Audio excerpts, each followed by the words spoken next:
Hallo ihr lieben Löwen, dieses Reading wollte ich eigentlich schon heute Morgen aufnehmen, jetzt ist es schon dunkel, aber gut, ich hoffe, das Licht reicht. Ich habe mal künstliches Licht angemacht. Wir gucken jetzt in deine Legung, ich habe dir versprochen, dass die online geht, ziemlich zeitgleich mit den Fischen und dem Steinbock, weil ihr habt mich am meisten supportet den letzten Monat, ich habe von euch am meisten Likes bekommen und dementsprechend sollt ihr natürlich auch als erstes eure Legung bekommen. Wir gucken mal rein, was wir hier haben für den Löwen im Juni. Gib mir eine Karte Nummer wieder Göttinnen, damit wir schon mal eine Tendenz haben. Ja, da kommt sie schon. Ach, das ist doch schön. Die Venus. So, was haben wir da? Die Venus. Die Venus ist ja auch, ich gucke, das muss ich ein bisschen anders halten wegen dem Licht als sonst, mit dem natürlichen Licht. Wie die Aphrodite und die steht für die Schönheit. Das heißt wirklich, dass man auch als weiblich wahrgenommen wird, dass du in deiner Weiblichkeit stehst, dass du auch durchaus bewundert wirst und von Menschen wahrgenommen wirst, dass Menschen deine innere Schönheit sehen und so weiter.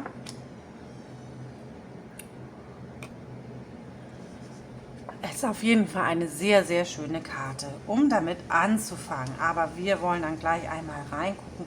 Lass uns noch eine von denen dazu nehmen. Kriege ich so rein. Für den Löwen, was haben wir noch versucht? Guck, da fallen gleich zwei runter. Eine ist mir auf den Schoß gefallen. Ah, die She-Wolf. Unleash the Wild Within. Unharness Mystery's Power. High Priestess. Also die hohe Priesterin, ich bin der Meinung, die hatten wir schon das letzte Mal in deiner Legung drin, aber da erinnerst du dich vielleicht sogar besser.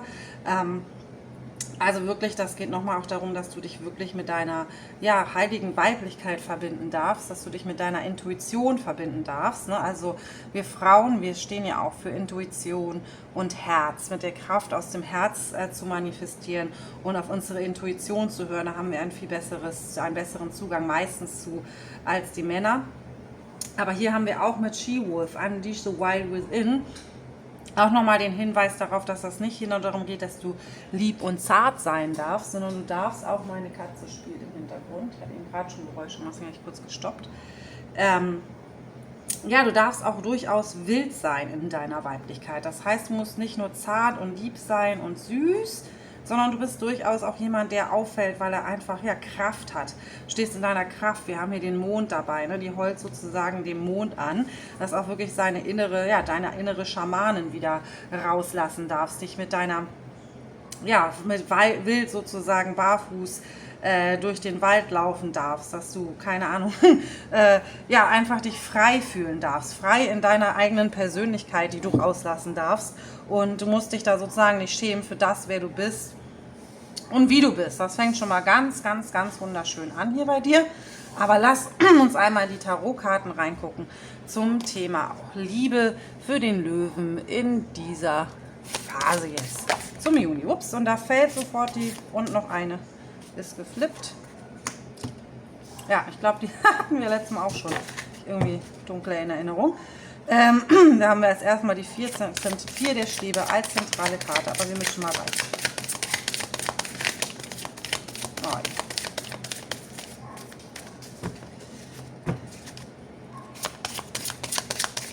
ja. Ups.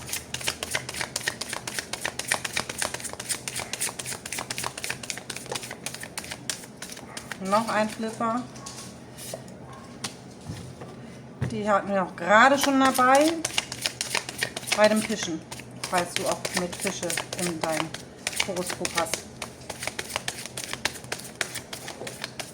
Und da ist noch eine Karte, die wir, glaube ich, vorhin schon dabei hatten bei den Fischen. Ja, da kommen mehrere Karten raus, die ich auch schon bei den Fischen hatte, für die auch Fische gilt.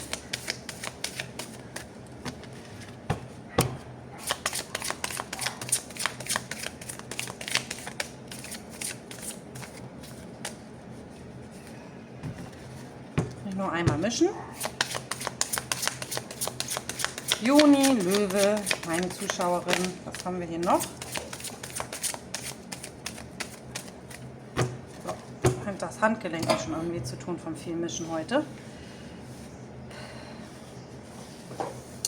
Also, wir haben ja als zentrale Karte, ja, das ist genau das, was wir hier mit der Wildheit auch haben. Ne? Du darfst gerne rausgehen, du darfst tanzen, du darfst das Leben genießen, du darfst feiern, du darfst dich auch gerne selber feiern für alles, was du erreicht hast schon, für die Person, die du bist. Ne?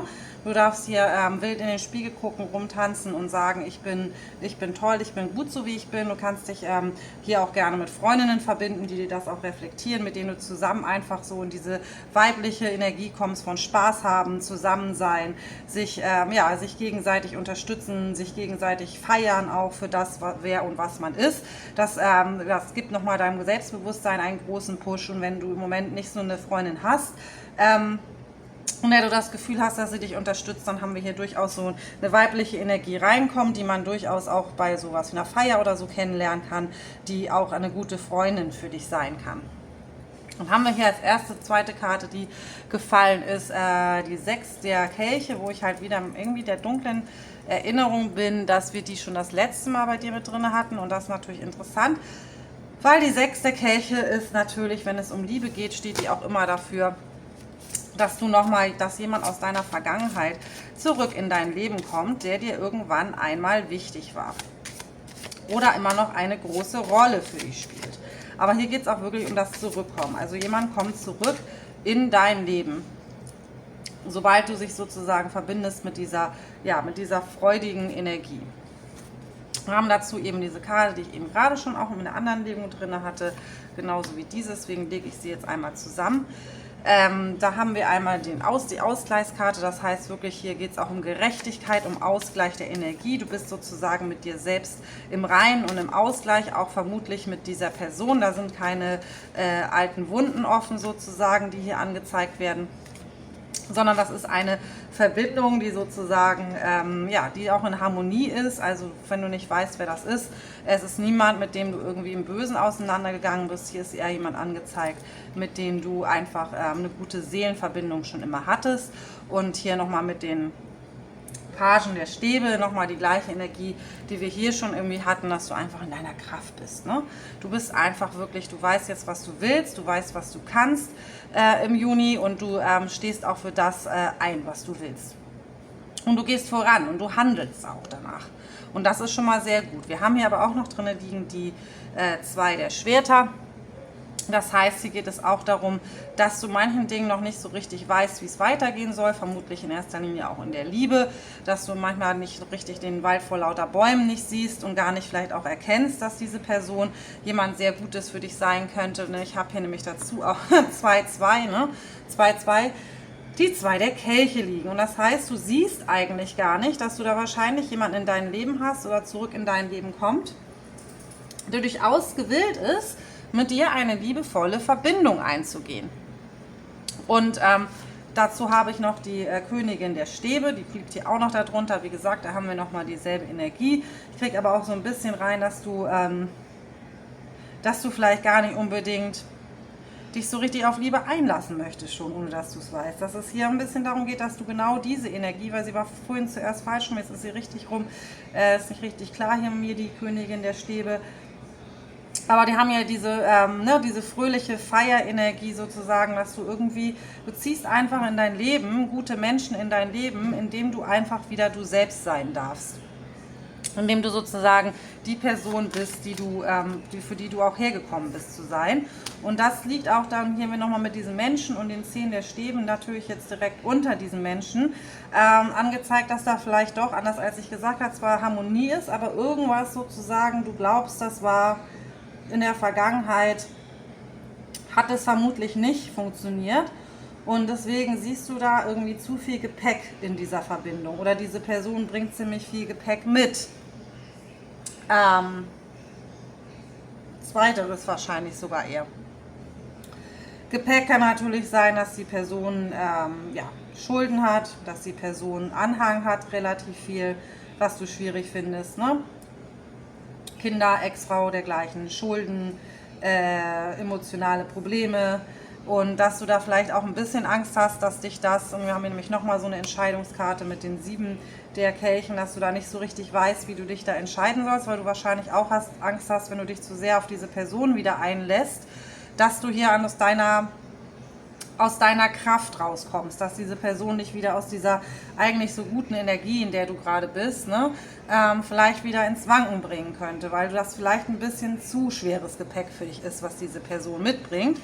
Wir haben hier aber mit den 10 der Schwerter auch liegen, dass das, ja, dass man dann aus der Vergangenheit wirklich Sachen hinter sich lassen sollte, dass man in die Zukunft blicken sollte. Also wenn es wirklich um Gepäck geht aus der Vergangenheit, Sachen, die euch in der Vergangenheit belastet haben und nicht funktioniert haben, dann geht es wirklich darum, dass man das auch einfach da lässt, wo es ist, nämlich in der Vergangenheit, und die Zukunft positiv sieht und sich nicht gar nicht so viele Gedanken darum macht, dass Dinge nicht funktionieren könnten, weil sie in der Vergangenheit nicht funktioniert haben. Wir haben auch noch das Rad des Schicksals dazu liegen hier bei dir. Das heißt, hier geht es wirklich darum, je nachdem, wo du dich entscheidest, da wirst du deine Zeitlinie neu gestalten nach. Ne? Also das ist entweder, das ist wirklich einen großen Einfluss auf deine Zukunft, und das ist dir halt auch bewusst, und deswegen darfst du dir durchaus auch diese Zeit nehmen, darüber nachzudenken, was hier das Richtige ist. Weil ich persönlich weiß ja nicht, worum es hier genau zwischen euch beiden geht, wie schwer dieses Gepäck ist, inwieweit man das hinter sich lassen kann oder inwieweit du wirklich irgendwie Gefahr läufst, dich wieder aus deiner Kraft hier rauszubegeben. Deswegen dazu lass mich noch eine Karte nehmen. Von den Orakelkarten hier noch, was dich um diese Person angeht. Stand still. Ja, also es geht wirklich darum, dass du dich wirklich, dass du wirklich in die Tiefe sehen sollst und in die Tiefe blicken sollst, aber bei dir selber, was du möchtest, ne? Und nicht aus Angst handeln sollst, sondern aus dem, was du wirklich möchtest. Und das weiß man am besten dann, wenn man sich auch wirklich die Zeit und die Ruhe nimmt, über Dinge also nicht nur nachzudenken, sondern auch zu reflektieren, auf sein Herz zu hören und nicht nur sozusagen auf seine Ängste zu hören. Aber dennoch natürlich mit diesem Stillstandkarte auch so, das sagt dir natürlich auch, du sollst hier nichts überstürzen. Das ist schon richtig, dass du das nicht möchtest. Lass mich nochmal gucken, was wir hier noch von den anderen Orakelkarten, nicht Orakel-Tarot-Karten reinbekommen. Ups.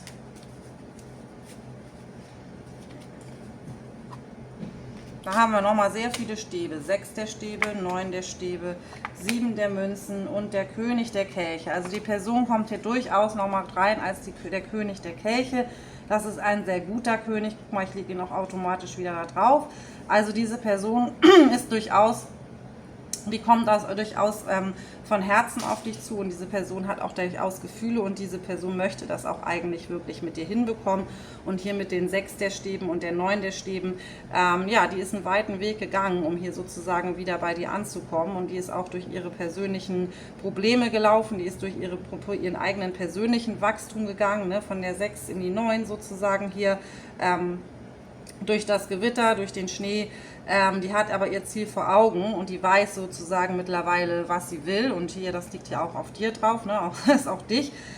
Und den 7 der Münzen, interessanterweise hier auf diesen beiden Karten, die 7 der Münzen, du siehst ja in diesem Tarotkartendeck haben wir hier ein bisschen nochmal andere Bedeutung auch drin liegen. Hier haben wir ja so die Familie, die den Reis einholt, ne? Die zusammenhalten, die zusammenarbeiten, die einfach sozusagen in Harmonie miteinander funktionieren.